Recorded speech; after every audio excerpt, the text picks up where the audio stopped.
privileged, and this gentleman probably don't remember me because he's met multiple people. But how do you know, or how many of you know that God can set you up?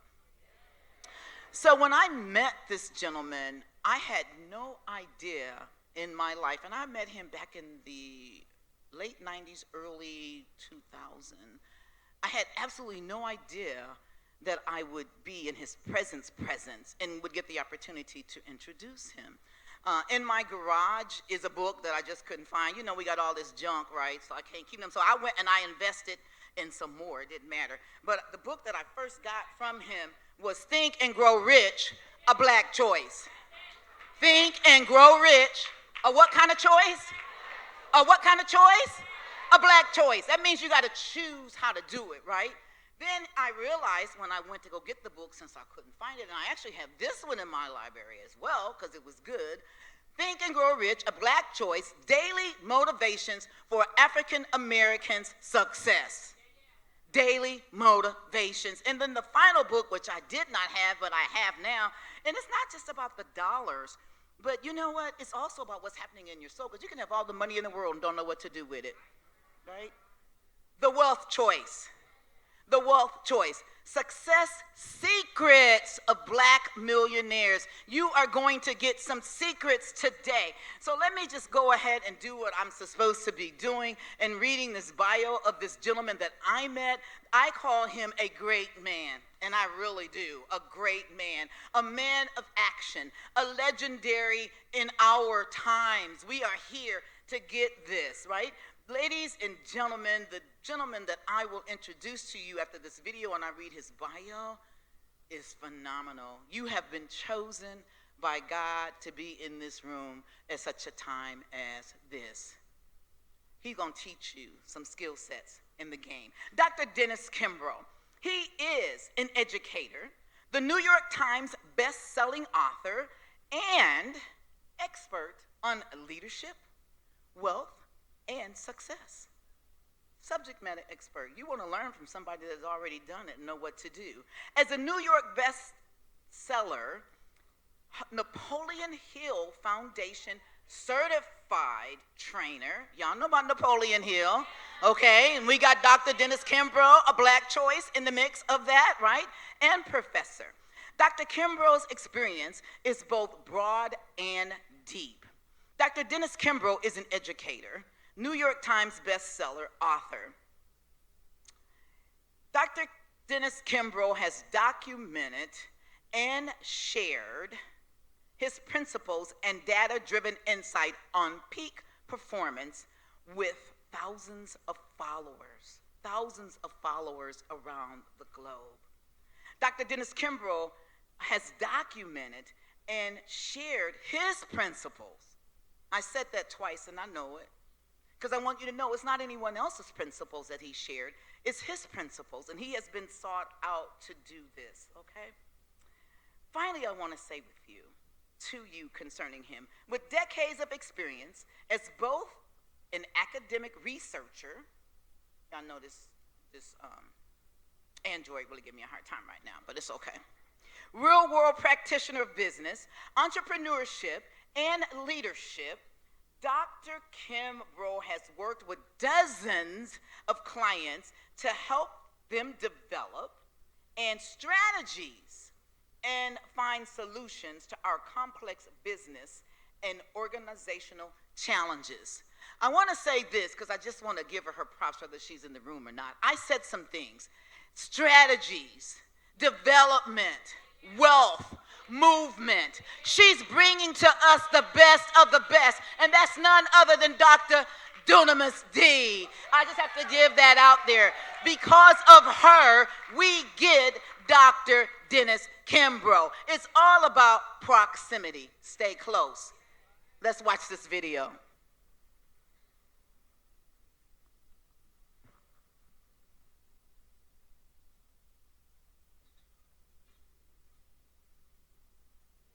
Ladies and gentlemen, let's stand to our feet and welcome the one and only Dr. Dunamis Kimbro.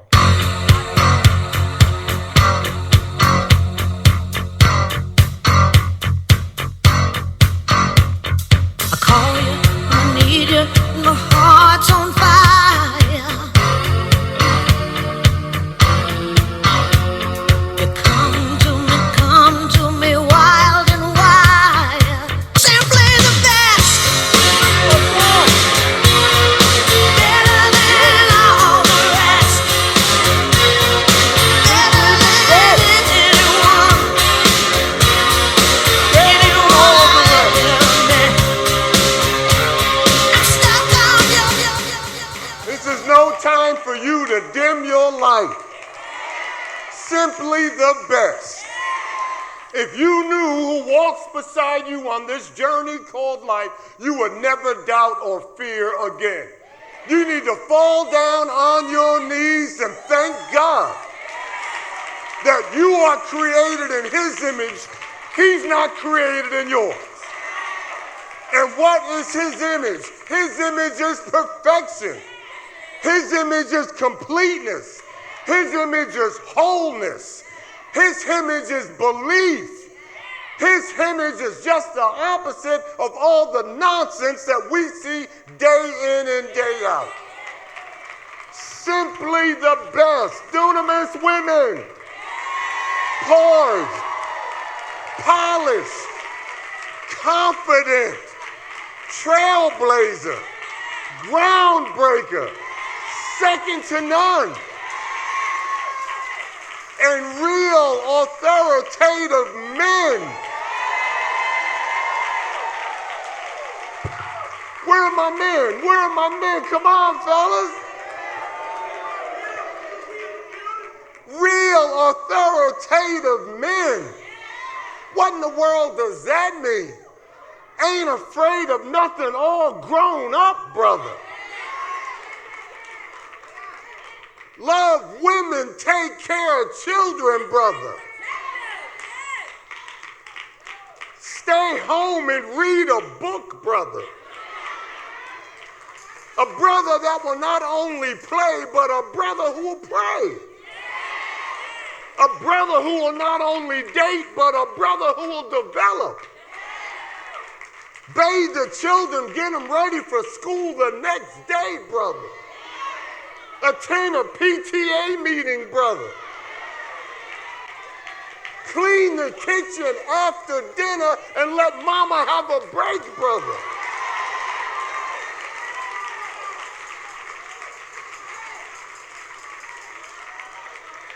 Now, I am not naive.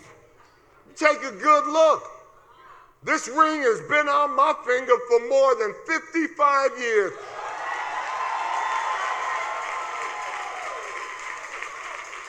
Four years ago, I lost my wife.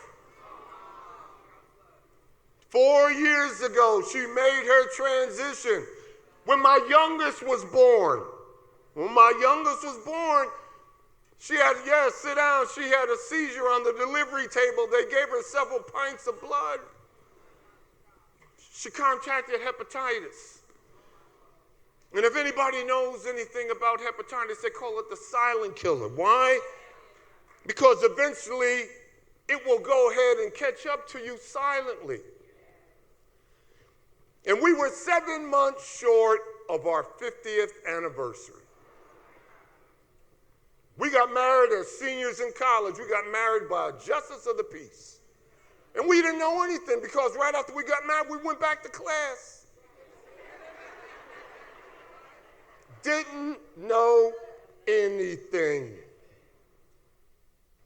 How many times do you think I prayed on her knee? How many times do you think that I cried on that woman's shoulder? So you could have had anybody. But I am honored to be here. But there's nothing imposter syndrome about me. I'm self-aware. Oh, I may look good and smell good now, but you should have seen me back in the 1980s when I was trying to finish that book, Think and Grow Rich, a Black Choice. Almost lost my house on 5 different occasions. Did get 2 cars repossessed in the process. Can't begin to stand here before you and tell you the times lights, water, gas, electricity, all cut off. The second time they cut the water off in our house, they cut it off on a Friday. Water company wasn't open till Monday. They slapped on a $65 surcharge. I couldn't even afford to pay the bill. But that woman believed in me when no one else would. And that is the key. So what do I do for a living? I'm a college professor. For those of you who don't know anything about my school, my institution, I've been at Clark Atlanta University School of Business for more than 25 years. For those of you who have never heard about our grand institution, consolidation of 2 schools, Atlanta University, the oldest black graduate school, HBCU in the country, Clark College, founded 4 years later after that in 1869. You come to my office, 318 Wright Hall in the School of Business. You take 400 steps to your left, and you find yourself smack dab in the middle of Spelman College, founded in 1881. One of my 3 daughters is a Spelman sister. I said, girl, who paid for that fancy degree? Whatever. Okay. You take 300 steps to your right, and where do you find yourself? Smack dab in the middle of Morehouse College in 1867. One of my 3 son-in-laws is a Morehouse man. He said, Pop, you should have gone to Morehouse. Maybe next time, another life. But I can say with all pride, sincerity, and humility, down our halls walk some of the sharpest business students in the country. Now, why do I share that with you? Because just in a few weeks, school's going to start back up, and I'm going to do something that I've always done. I never distribute my syllabus on the first day of class. No, I give my students something a little bit more than theory, something a little bit more than pedagogy, something a little bit more than intellectual acquisition. Dr. Kimbro, what do you give them? I give them the 4 greatest prayers. And almost invariably, I got students that, Dr. Kimbro, what does this have to do about business? And I say absolutely nothing. But I'm 74 years old, and I've been around the block a couple of times, and sooner or later, life may knock you down on your knees.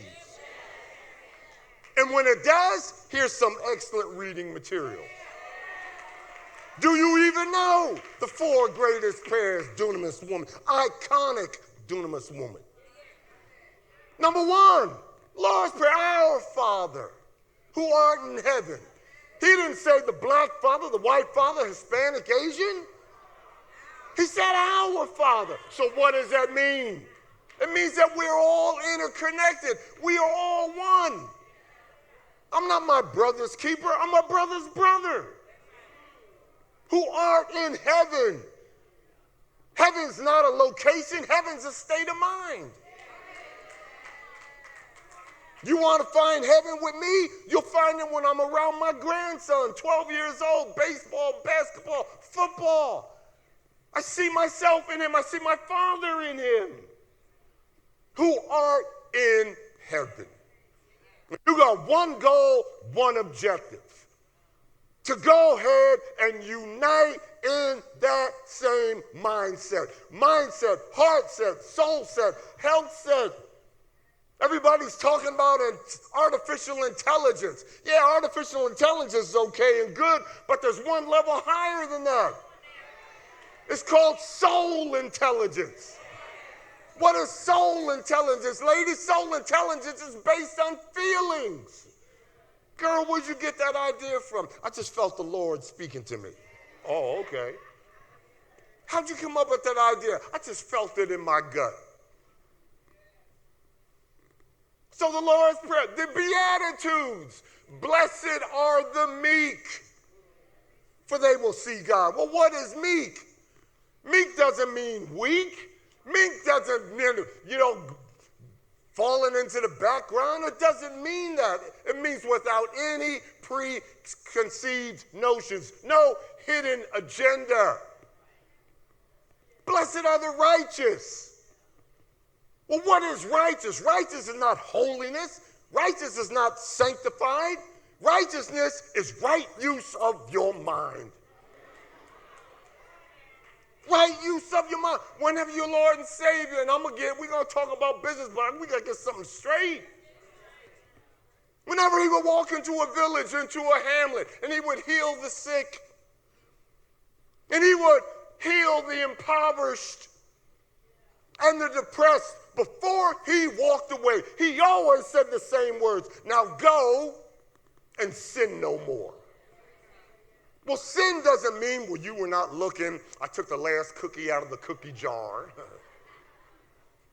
When you weren't looking, you had a candy bar, and I just said, no. What is sin? Sin is error of your thinking. I got to show you that first slide up there. Where is it? Let me see that. Can I get my slides? Am I doing it? There we are. Martin Luther King. Your life is officially over the day you begin to talk about, think about, conjure about, visualize, everything that doesn't matter. Well, what in the world was King talking about? He's talking about focus. He was talking about focus. That is your superpower, is focus. When Mark Zuckerberg came up with Facebook, when Chad Hurley came up with YouTube, and we know that Hollywood every year produces anywhere between 500, 600, 700 movies a year. Well, YouTube does that every 22 minutes. When Kevin Syntrum came up with Instagram, when Reid Hoffman came up with LinkedIn, they didn't come up with those social media platforms so we can get on there and gossip. They came up with those social media platforms so you just might be motivated enough to go to Bangladesh, to go to some remote village and dig a well for a people, a tribe, a culture, an ethnicity that needs adequate drinking water. Now, why is that so important? Here you are in Atlanta, Georgia, right? You got the CDC in Atlanta, Georgia. You got the World Health Organization halfway across the world. I told you my age. I remember when I was 3 or 4 years old, my parents took me down to the Board of Health in New Jersey, Jersey City, New Jersey, for my polio shot. I've been through 3 pandemics. And I can still visualize and hear the kids screaming and hollering because that was really a vaccine. And the doctors in the white coats and the nurses in the starched dresses and the stiff hat and the cloggy shoes. And you got these clowns out here, man. You do your politics. I'm not in politics, anti-vax, and I'm not that, blah, blah. But I went to school with classmates who couldn't get the polio vaccine. And there were no disability ramps at that time. Somebody had to carry the student, and some of her classmates had to carry the wheelchair to the classroom. And some of my classmates who couldn't get the polio, the rest of their life, they were bound by crutches and canes. But I was blessed that it didn't happen to me. The CDC right here in Atlanta, every hour of the day, they track the top 400 diseases in the world. The World Health Organization across the globe, every hour of the day, they track the top 10,000 diseases across the globe. So those two health organizations, every hour of the day, top 10,400 diseases known throughout humanity. Now I got good news and bad news. Focus on stuff that doesn't matter. Here's the bad news. No, let me give you the good news. The good news, not one of those diseases were created by God. So I tell my hotshot, know-it-all business students, not one of them was created by God. And I get pushback. Well, Dr. Kimbro, if God didn't create him, who did? I said, you did. Maybe that's why the Lord blew breath into your lungs. To go ahead and make a difference. The third prayer, St. Francis of Assisi. You got San Francisco named after him. Where there's doubt, let me sow faith. See, I feel the energy in here right now. What is energy, ladies and men? It's an emotion. That's all it is. It's emotion. We got 50 million different emotions about us. You give off that vibe, that energy. And what do we know about emotion? Positive or negative? faith or fear. Men, do not suppress your emotion. Why, Dr. Kimbro? Because whatever you don't deal with will one day deal with you. And heaven forbid, ladies, that you hook up with the brother who suppresses emotion. You're going to have to deal with it. I see it all the time. Where there's doubt, let me sow faith. Where there's injury, let me sow pardon. St. Francis of Assisi.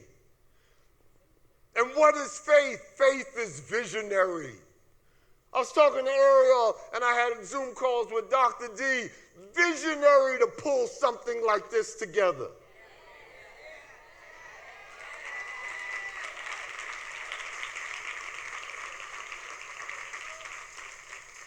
Visionary, two of the baddest sisters on the planet. You doubt me?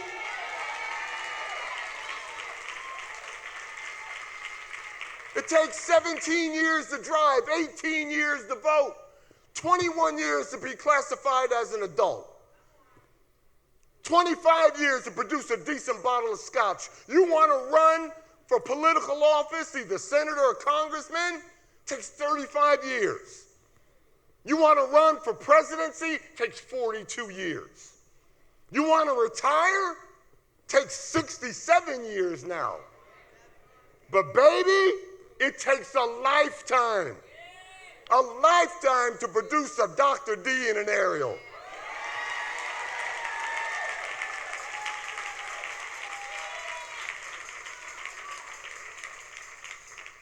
And the fourth prayer.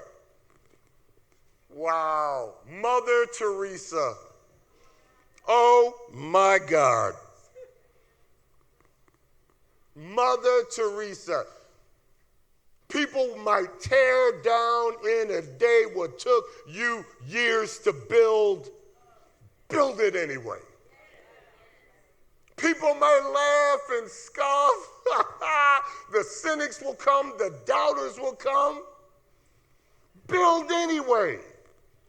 Because in the final analysis, it's never between you and them. It's only between you and God. What was Mother Teresa? What did Mother Teresa do for a living when she got the calling? Don't you despise small beginnings. What was she doing? She was a high school geography teacher. She taught geography in high school when she got the calling. Many are called, but few are chosen. How many times were you called and you didn't show up? Think about it. Well, the Lord didn't answer my prayer. Probably because you didn't answer his. How many times have you been called? Many are called, but few wore a suit. Many are called, but only a handful showed up on time. Many are called, but only 2 or 3 updated their resume. Many are called, but only 1 or 2 really acted like they wanted. Really acted like they wanted. So the 4 greatest prayers, and what do you even know about Martin Luther King? Number 1, his name wasn't Martin, his name was Michael. His father had his name legally changed to Martin to honor the German theologian Martin Luther. Number 2, Martin Luther King didn't graduate from high school. He skipped the 9th grade, skipped the 11th grade, entered Morehouse at age 15. Do the calculus. Number 3, never earned more than $10,000 a year over the course of his life. And my business student, well, Dr. Kimbro, he did win the Nobel Prize, and with that came a cash windfall of excess of $200,000. Yes. But he gave every dime back to the movement except the $10,000 he had to repay his father-in-law to pay his income taxes. Well, you listen to me. In 1965, Martin Luther King gave more than 300 speeches, traveled more than 300,000 miles to give those 300 speeches. And when he flew, he always flew first class. Why did he fly first class? Not because he was conceited, not because he was narcissistic, not because he had a big ego. The reason why Martin Luther King always flew first class, when he got to the airport and he got to the terminal and he got to the gate and the other passengers saw who was going to be on the plane with them, no one wanted to sit next to him. So the pilot and flight attendants would get together. Where can we put this where he won't be a nuisance? Throw him up in first class.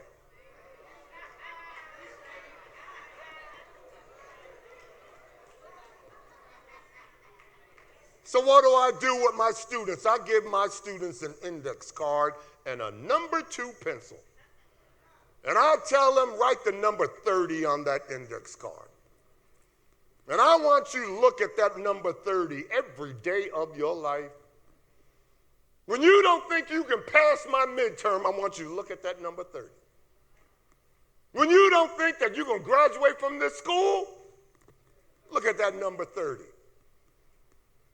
When you're in college and mom and daddy acting like crazy fools and they split and you don't know what you're going to do, look at that number 30. When you're like me, come spring semester of your sophomore year where you got to choose between books and a meal ticket, look at that number 30. When you can't find any way out of hope, out of no way, look at that number 30. Well, Dr. Kimbro, what does that number 30 have to do with me? Over the course of his adult life, Martin Luther King averaged 30 racial prank-filled phone calls a day. And kept it going. And how in the world did he keep going, which is my feeble message to you today? Every time he thought about turning his back on the nonviolent movement, he huddled his team together. And who was the team? Jesse Jackson, Ralph David Abernathy, Andy Young, who I've sat at his feet more times I can count, Joseph Lowry. And why did he huddle his team together? He said, fellas, give me the principles again. Martin, you know the principles. If you wake us up 3 or 4 o'clock in the morning, we know them inside and out. Come on, I can't believe you woke us up for this. Just like Jesus on the boat. Master, the winds are bellowing, the billows are tossing high. And what did he say? I can't believe you woke me up for this. I was having a nap. But see, we don't understand. We see peace, be still. No. He wasn't speaking to the winds and the waves. He was speaking to his disciples. He was telling the disciples, fellas, you're going to see a side of me that you've never seen before. You see me perform all these miracles, and I told you this that I do, you will do also? Why are you wasting my time? I thought you believed. You're going to see a side of me that you have. Peace, shut up, be still, listen. That's peace, be still.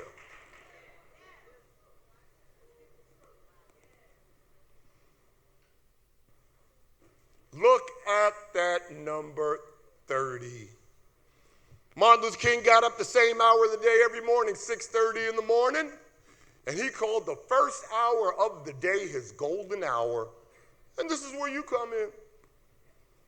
What is the golden hour? Prayer and devotion. You've got to live in the moment, Dunamis Woman. What is the moment that you got to live in? Life between 2 prayers. Let's think about what's the first thing you do when you get up in the morning? I pray. The Bible says, remember the Sabbath. Well, in the Christian community, it's Sabbath is Sunday. In the Jewish community, it's a Saturday. I can go all over the world, and you might find groups, cultures, peoples where the Sabbath is Tuesday, Wednesday, Thursday, Friday. The Sabbath is every day. Every day to do what? Every day to recalculate. Every day to realign. Every day to recenter. Every day I and the Father are one, and this message has nothing to do with religion, but everything about you and success. And what's the last thing I do before this head hits the pillow at night? You better believe it.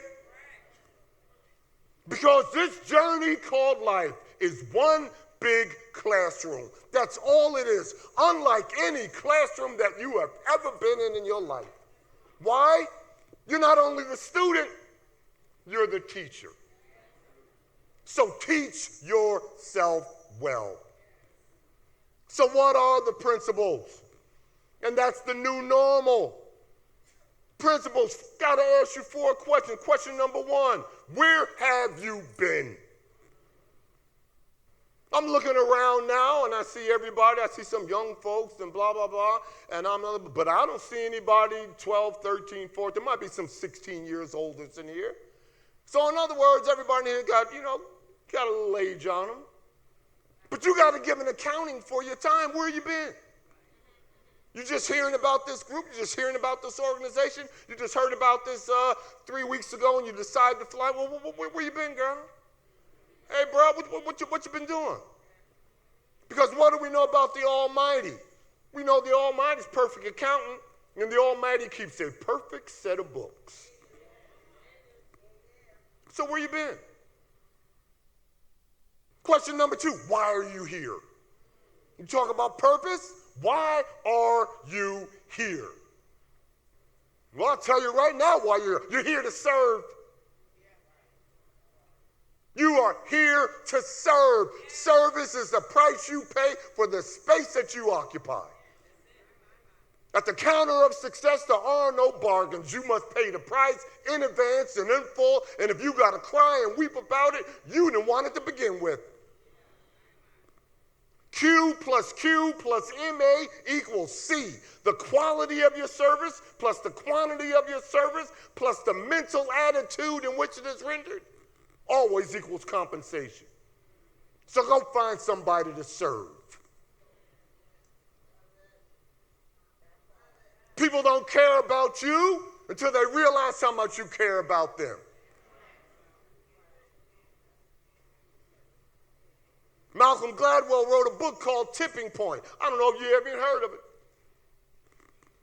335 pages, I'll give you the back flap story. Gladwell says in that book, any problem. And when he says any problem, doggone it, he means any problem. I don't care if the problem's shaving bumps. I don't care if the problem's bloodshot eyes. I don't care if the problem you can't find your father with a roadmap. I don't care if the problem is homelessness. I don't care if the problem is alcoholism.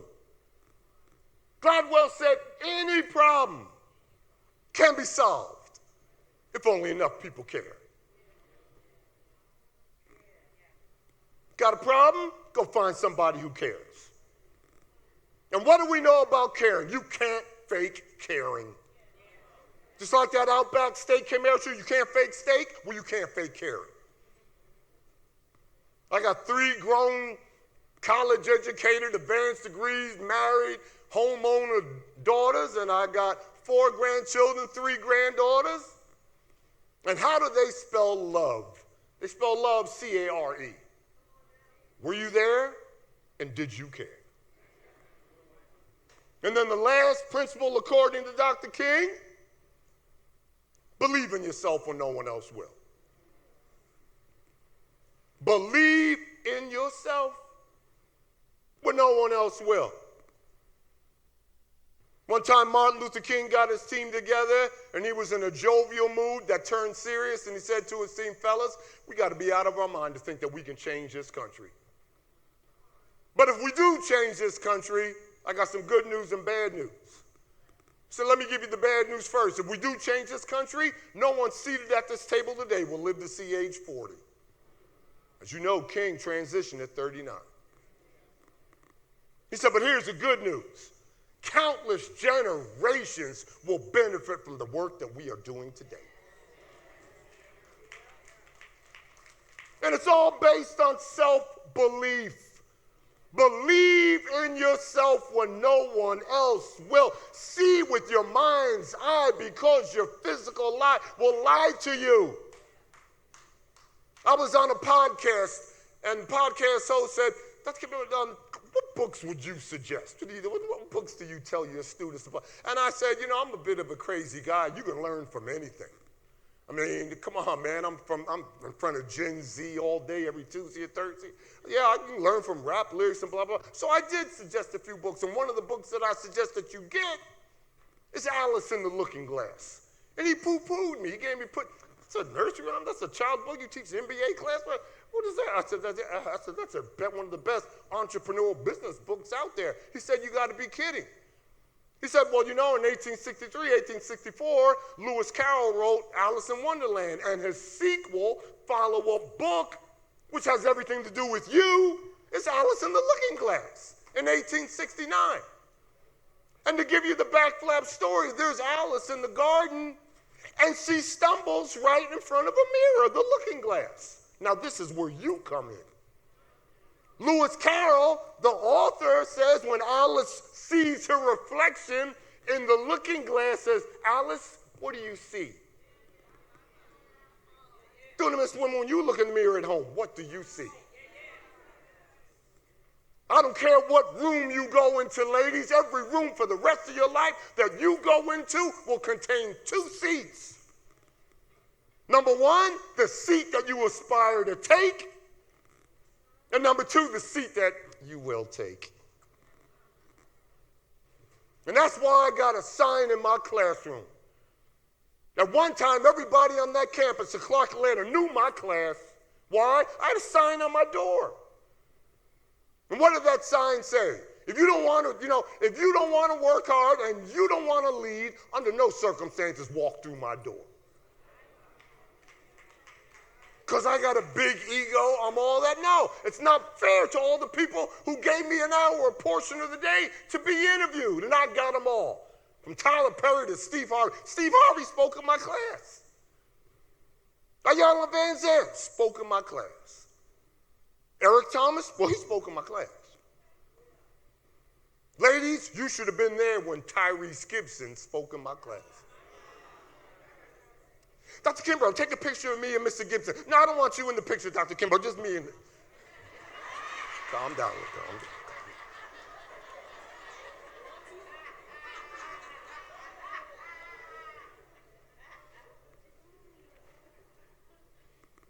Wow. Wow. So what do you see? That's why I got a sign in my classroom that reads, if you don't read, if you don't study, if you don't grow, if you don't develop, if you don't go to the conferences, if you don't go to the seminars, if you don't go to the workshops, if you don't sit in the front row, in the first seat, another student will. And the day you meet that other student, you lose. You lose. So it wouldn't be fair to all of them. Now going back, why are you here? You're here to serve. Number 3, what can you do? In other words, I'm asking you, do you know your area of excellence? Do you? And if you don't know your area of excellence, I need to know why you don't know.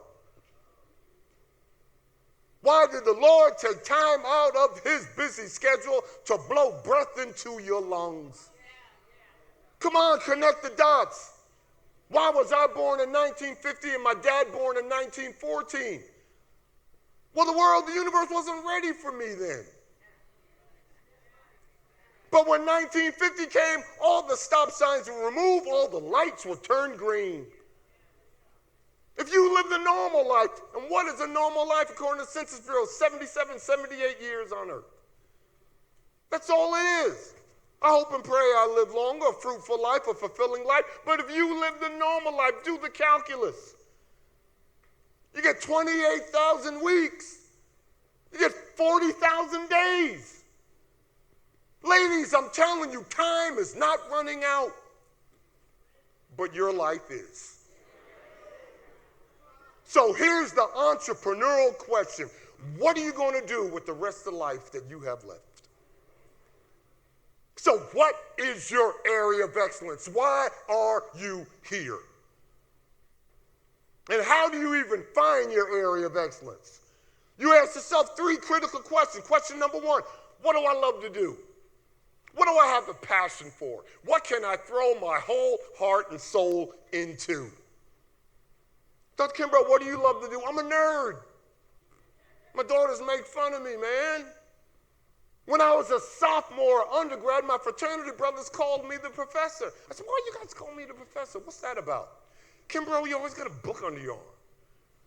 If we're ever looking for you, we know exactly where you are. You're in the library. Anytime a speaker comes to campus, you're always sitting in the front row taking notes. What's that about? They saw something that they could see from a distance, what I couldn't see up close. So, what do I love to do? I love the academics. I love teaching. I love putting my hand on the next generation and making a difference. But that's my life. Question number 2, what would you do for free? If no one ever paid you a dime, if no one ever gave you financial reward for your effort, what would you do for free? I teach at an HBCU. I love my HBCU. You only got 109 of them. Got what? Barely 320,000 students. Climbing the rough side of the mountain to go ahead and organize and build these schools. But I don't care who you are. You ain't going to make a whole bunch of money teaching at HBCU. I'm walking distance to Georgia Tech. I can walk the 4 miles to Georgia Tech. I take my fancy Northwestern PhD degree over to Georgia Tech. If they don't double, it's going to be 1.5. But it's not about that. It's not about that. What did Steve Jobs say when he was the first and the youngest billionaire at the time? Why do people always ask me, Steve, how does it be so young and be a billionaire? He said, I didn't build insanely useful products for the money. I did it to improve the lives of others. You see, that's Nelson Mandela. That's Nelson Mandela mindset, ladies. And what do you know about Nelson Mandela? There he was fighting for every breath, about to make his transition, surrounded by his sea lieutenants, lying on that bed, and he could see a young man at the door, a journalist, wanted to ask one last question. And Mandela's handlers just pushed him away. No, he's too tired. He's not up to it today. And Mandela saw him and he said, wait a minute, come on in. And the journalist said, Mr. Mandela, one last question. He said, sure, what is it, young man? He said, what is the purpose of life? And Mandela said, the only way I can answer that question is to ask you 2 questions. Question number 1, have you moved from fear to fearless? Have you? Do you really know who you are? Adam, where art thou? I was hiding, Lord. Why were you hiding, Adam? I was afraid. Adam, who taught you fear? I didn't. That's new to me. Have you moved from fear to fearless? And number 2, have you closed the gap between the promise and the performance? Because when you're doing what you love to do, and you would do it for free, your work is your play. And if your work is your play, you'll never work a day in your life. So my classes are Tuesday and Thursday. It's no big deal for me to just throw on some clothes and go up on campus on Friday. And my daughter said, Dad, I can't believe you go on campus Friday, man. 4-day weekend, what are you doing? I said, wait a minute, this is my life. I chose to do this. This is my purpose. This is my calling. And then last but not least, in your area of excellence, ladies, if you can't answer those 2 questions, go to somebody who you respect and admire. Go to that individual and ask him or her, what do you see me doing? And in my MBA class, when everybody's grown folks, I bring in champagne. When my students identify the one reason why they are here, their area of excellence, because when you identify your area of excellence, 2 things you never have to worry about for the rest of your life. Number 1, you never have to worry about employment. And number 2, you never have to worry about income. Why? Society will seek you out. Everybody wants to be a part of the best. So find your area of excellence. And then last but not least, where are you going? Where are you going? Well, you're in in the exchange zone. Anybody that has run track, you know about the exchange zone. You pass that baton before you get to the exchange zone, what happens? You out, disqualified. You transfer it after you leave the exchange zone, what happens? Well, this is exchange zone right here.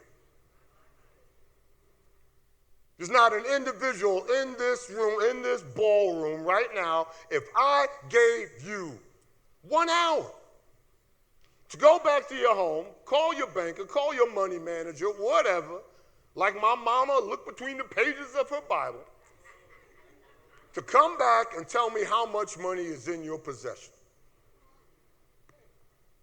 If you couldn't do it down to the dime, you could probably do it down to the dollar. But like I said, no one in this room knows how much time you have.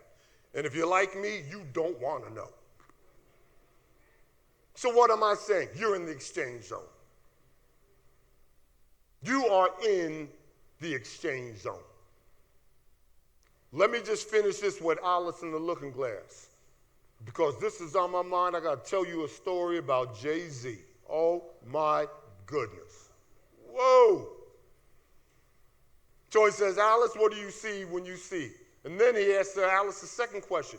Alice, are you going to show the world what you see? Or are you going to live the life that others see for you? And then the last question he asked Alice, Alice, are you willing to take the extra step to create what you see so the whole world will see it? Now, what in the world does it have to do with Jay-Z? Because Jay-Z was raised in the Marcy housing projects up in New York. And that little three-room housing projects only had about 2 or 3 windows in that housing project. And one, they didn't even have a kitchen. They had a little dinette area. And they had a little window above the sink and faucet. And Jay-Z's mother would always berate him because he was always in the kitchen looking out the window. Always in the kitchen looking out the window.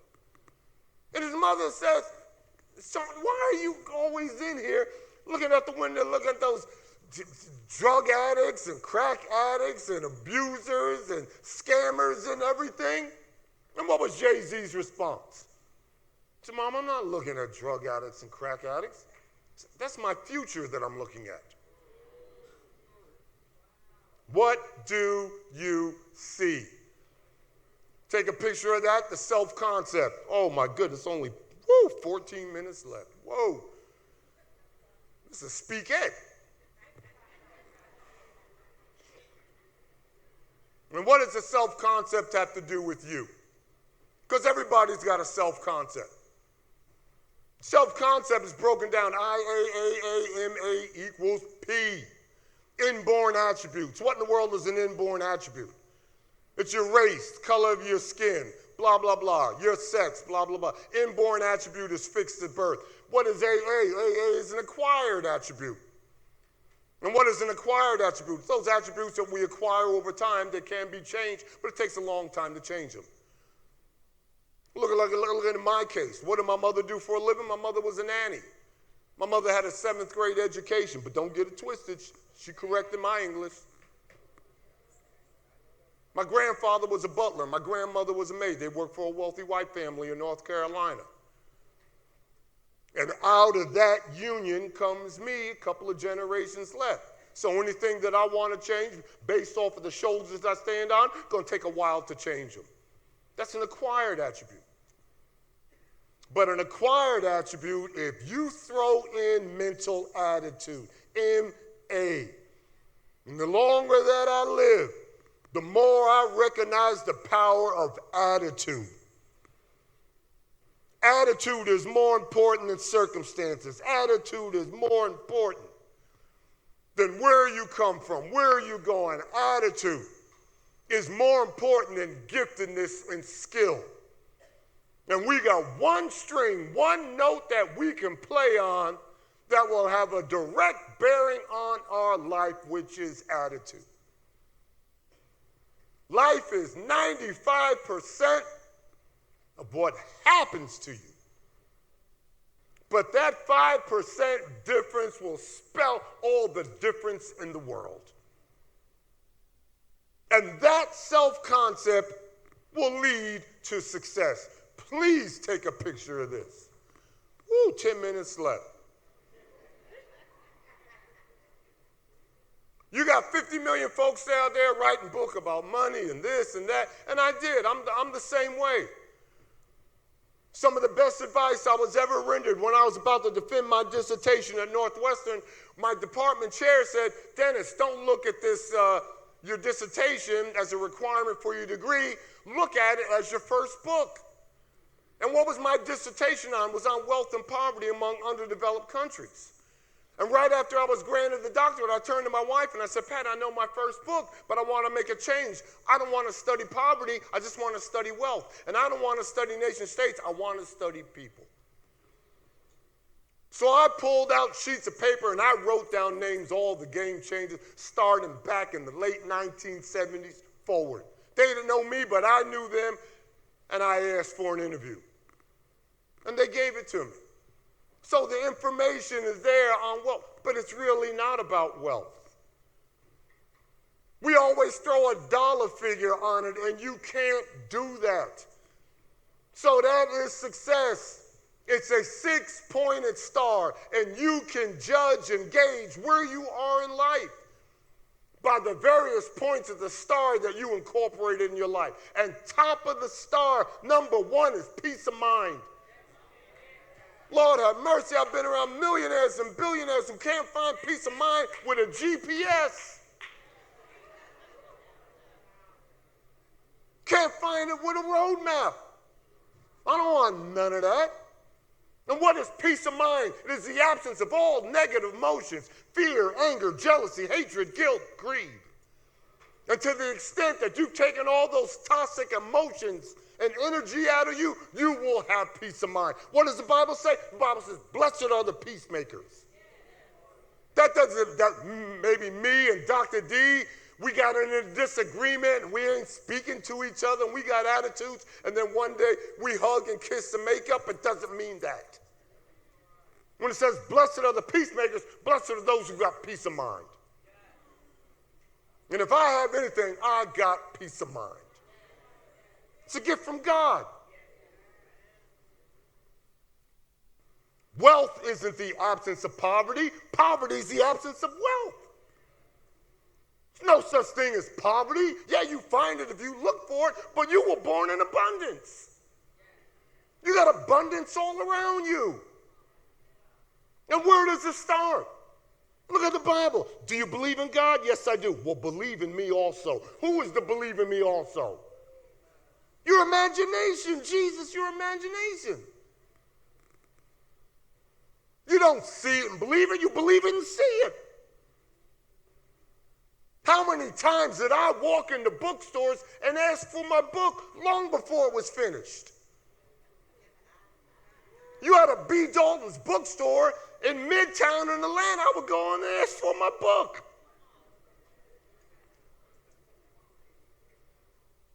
When we just about lost our house, we were 5 months behind on the mortgage.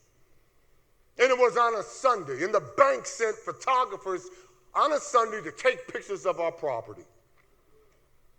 And one of my youngest daughters said, Dad, they're out there with cameras and blah, blah, blah. And I looked at my wife, and our eyes began to swell and blah, blah. I said, Pat, I did the best that I could do. Because we spent every dime in finishing this information and publishing what became What Makes the Great Great and Think and Grow Rich, a Black Choice. And what did my wife say? We said, we got to get out of this house. I said, Pat, where can we go? So we're going out to dinner.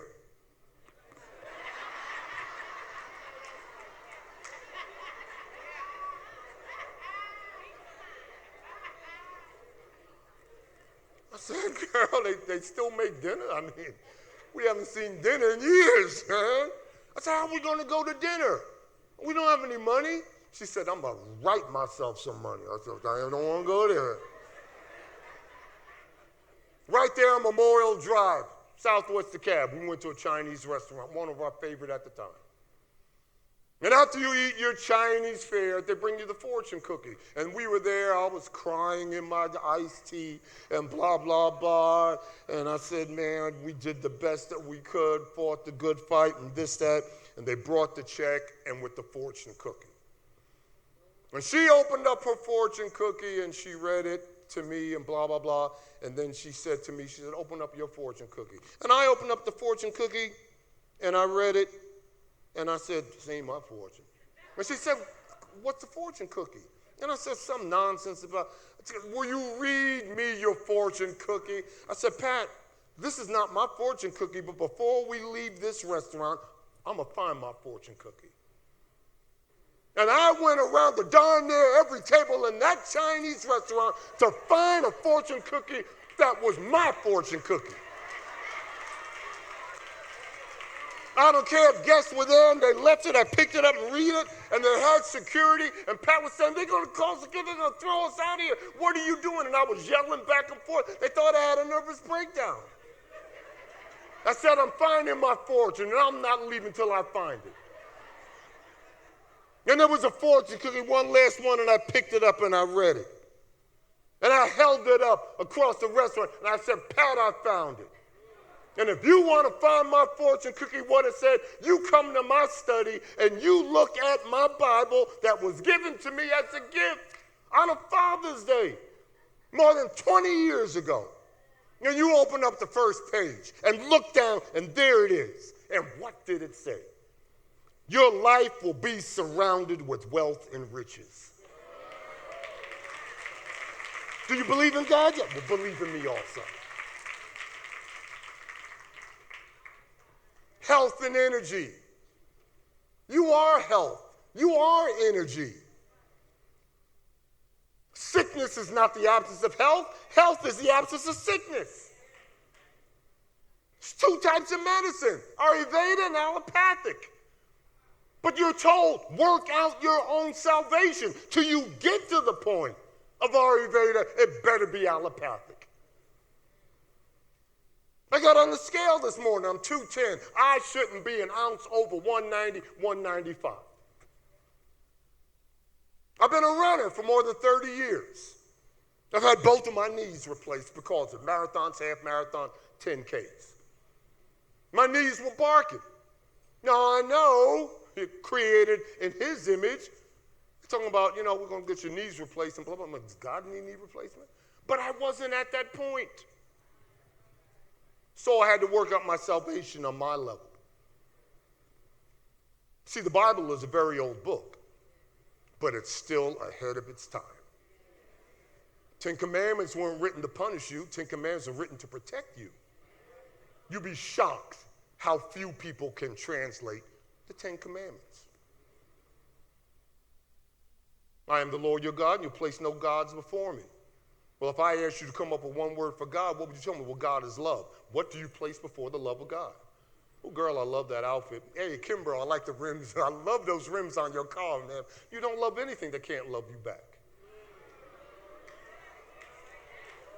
You can't. With all the nonsense going on today, and no one can translate it properly. Thou shalt not commit adultery. It's got nothing to do with sleeping around. It's got nothing to do with bed hopping. It said adultery. Well, Dr. Kimbro, what in the world does it mean? Somebody got to be the adult in the room. If you cannot control your sexual energy, people get hurt emotionally. They get hurt psychologically. They just might get hurt physically. So who commits adultery? The individual who won't be the grown-up in the room. That's why I love black grandmothers. Why? You are always the adult in the room. Grandma, can I go outside? No. Why not? Because I said so. I got to explain myself to you. You ain't nobody. I said so. See, grandma knows there's two types of love. Sometimes love says yes, and sometimes love says no. But she still loves you. I said so. Look at that. Speaking of loving relationships. Oh my good. Two types of love. And ladies, you know all about the two types of love. There's filial love. We know all about filial love. Kind of, sort of, when it's convenient. I'll still love you in the morning, girl. But then there's agape love. And what is agape love? By any means necessary. Unconditional. How many firehouses you got here in Atlanta? You got a whole bunch of firehouses. You go in any firehouse and sit down with a firefighter, they'll tell you that when a building, a home is on fire, and you got children in there, and the father gets there, and the father wants to go in that house and get his kids, firefighter puts the arm out and says, sir, it's too dangerous, can't go in there. He said, but my children in there. Sir, it's too dangerous, can't go in there. What does the father do? But you let mama get there. Ma'am, it's too dangerous, you can't go in there. My children, my grandchildren, ma'am, you can't. And what does she do? She removes his arm and goes.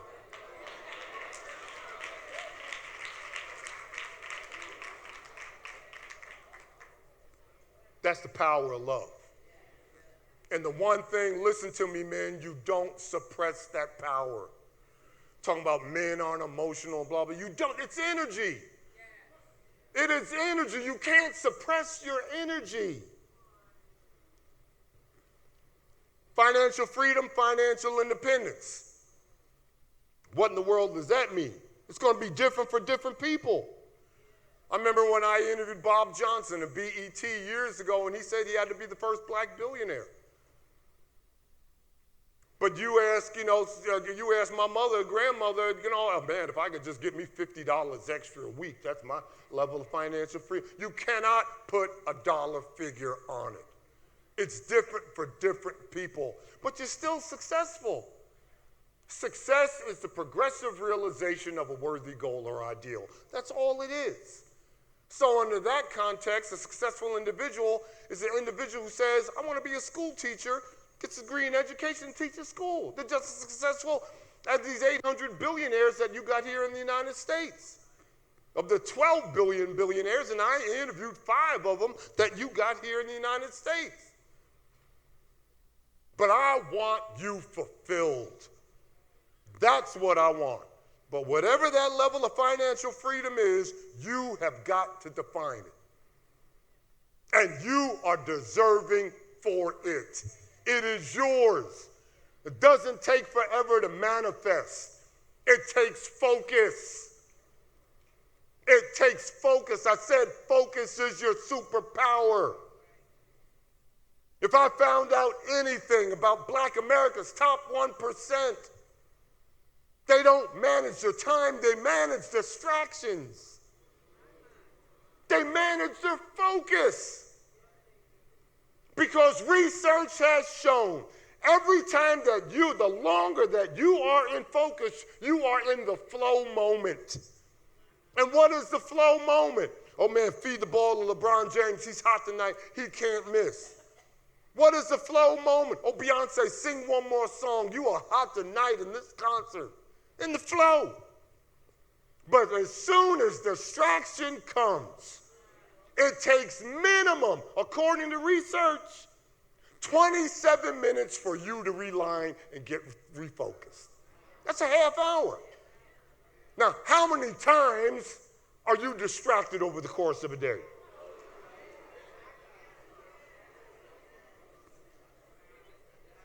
Focus. Worthy goals and ideals. Your dreams must be believable, achievable, conceivable, measurable. What gets measured gets done. And the sense of meaning and purpose. The sense of meaning and purpose. Well, there you are, ladies and gentlemen. Dream big dreams. Dream big dreams. The 4 common chords I've found of all the folks that I have interviewed and surveyed. Oh my goodness. Number 1, they dreamed big dreams. They had a dream, something that they desperately wanted to accomplish in life. You're here for the dreamers. Capitalism is not a dirty word. Capitalism means everything is for sale. We don't live in a society that is divided between rich versus poor, black versus white, liberal, conservative. No, but we do live in a world that's divided between dreamer versus non-dreamer. And you will know when you possess a dream when the dream stealers come. You know you'll possess a dream. And don't get mad. Don't get discouraged. Because your creator showed the dream to you, didn't show it to everybody else. Number two, they were inner directed versus outer directed. They weren't so quick to believe well-meaning friends and family members who said, you can't do this, you can't do that. You can do whatever you want to do. You can do whatever you want to do. Success is nothing but a statistical event. That's all it is. I tell my students all the time, why am I Dr. Kimbro? Am I Dr. Kimbro because I'm smarter than you? No. I'm Dr. Kimbro because I got more college hours than you have. You doubt me? You get the same number of college hours I have, you'll be Dr. whoever. It is a statistical event. Number three, they flat out refuse to fail. Failure is never failure until you accept it as such. And you must ask yourself the critical question, what am I going to do with the rest of the time? How am I going to redouble my efforts? Failure is never failure because you are the individual who keeps score. And then last but not least, these folks were avid readers. And that's why you're here today. These folks are avid readers. The bigger the house, the more personal books in the library. The smaller the house, the bigger the flat screen TV.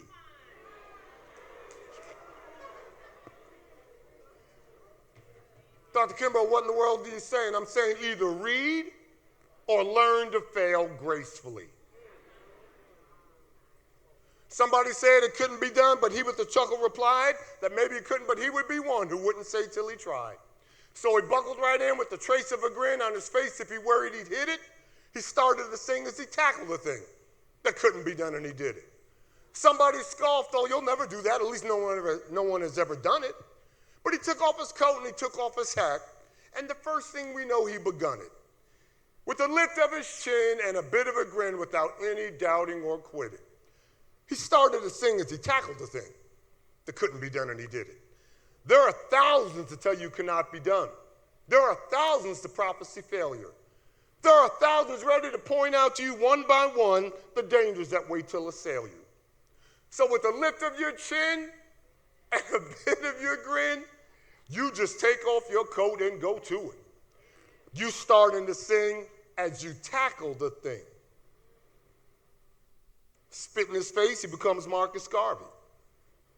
Slam the school door in her face, she becomes Mary McLeod Bethune. Write him off as another fatherless black male, becomes James Brown. Disobey his orders, I'll show you Colin Powell. Blind him, becomes Stevie Wonder. Rape her, she becomes Maya Angelou. Put him in a prison cell, throw away the key. You got Nelson Mandela, you got Malcolm X. Deny her adequate startup capital, she becomes Oprah Winfrey. Tell her she can't write. I'll show you Toni Morrison. Tell her she can't lead, she becomes Michelle Obama. And tell that individual, you taking time out of your busy schedule, you're going to go, you're going to fly to Atlanta. That's why we got church. That's why we got Bible study. Well, I just might need a little bit more. I just might need just a little bit more.